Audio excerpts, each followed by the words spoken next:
moved to Hutto almost 25 years ago. Actually, we were living in Pflugerville and kind of moved to Hutto because we thought Pflugerville was getting too big and wanted to move to a smaller town. The big thing in Hutto was at that time was you had the flashing yellow light where at 1660 and 79. That was the only light we had in town. The best thing about Hutto is it's that small town community feel. We've got that. You always hear we're 8 miles from everywhere. It's 8 miles to Pflugerville, 8 miles to Georgetown. You can get anywhere. You got that small community feel. You can walk out in your backyard and hear the birds singing. I mean, it's very central. You got the hill country nearby that you can go to. There are plenty of lakes. So you've got the small town, but yet you're close to a lot of things. Yeah, I love the people here. Hutto's made up of some fantastic people. The generosity pours out, and that generosity has not only affected me personally, but also my family. And I think that's a lot of reason as to why others have chosen Hutto as well. It's because of the community, the sense of place, the generosity that's here. And that capturing that and continuing to have that here is critically important. It's important that as we grow, that we make sure that all the development that we're planning, that we're advancing, utilizing city resources, make sure that it captures the history of Hutto. Some of these things that we've got coming on board, some of the Magnificent 7 projects that we've got coming on board, we're going to be able to bring growth to the community, but bring it more of a Hutto-style growth, not just an Austin-style growth. And I think that's kind of what we want is we want the growth, but we want it Hutto, for lack of a better word, Huttoized.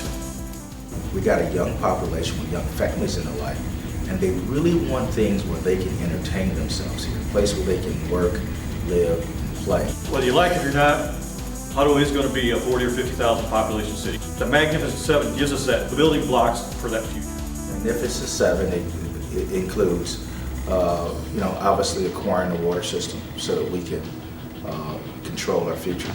Then you look at the business park. We put in, the business park is a big thing. It's not maybe as sexy and is not as much as attractive to the citizens, but it gives us the opportunity to provide jobs here locally so people can not only live here, but they can work here too. So they can take off at lunch and go have lunch with their kids. People want to be able to go have lunch at school with their kids. They want to be able to be there at 5:30, 6 o'clock for soccer practice or football practice. So it gives you that opportunity where you can work and then you've got 5 minutes to get home in the evening. Building out the CoOp property. That is a project, the land was bought in 2004. A lot of people in this community have been waiting for something. A lot of people in the community are tired of going to Austin, Round Rock, Georgetown to go out to eat on a Saturday night. They want to be able to go somewhere here in town. Building a city hall so that we have a place that the community can be proud of, that's replicate of the community and its sense of place. Acquiring a pile of property is one. Ensuring that the sense of place there, the community for some time has wanted to make sure that they had a metro park. This is the opportunity for them to do that. We're moving forward with building the amphitheater on the site, and then we're going through a community participatory process that would allow the community to define what they want to see out there and do the placemaking that they believe is important to them and their children. Repairing our storm systems throughout the community. After the 2015 flood, we still have a lot of work to do. A lot of work hasn't been done. We've got to ensure that if we get another 100-year flood, that we're prepared for it and it doesn't strike us so hard. So repairing our roads, ensuring we've got effective storm sewer systems in here. And that's one of those is that it's road and storm sewer fund and implementing that in the right way. And residents are going to be proud, I think, to see that their workers are going to be out repairing their roads and their streets and making a difference on their lives. We're going to lean forward and lead economic development efforts in this city by investing in infrastructure. And so our growth corridors, whether they're out to the east, we have an opportunity to go out and open up more retail. To the north of us, where we have an opportunity above Lemon Loop to open up 5,000 acres in our partnership with the county and building Ed Smith out and running our utilities up there. Again, investing in the city, using the public resources to invest in the city that helps to grow and diversify our economy.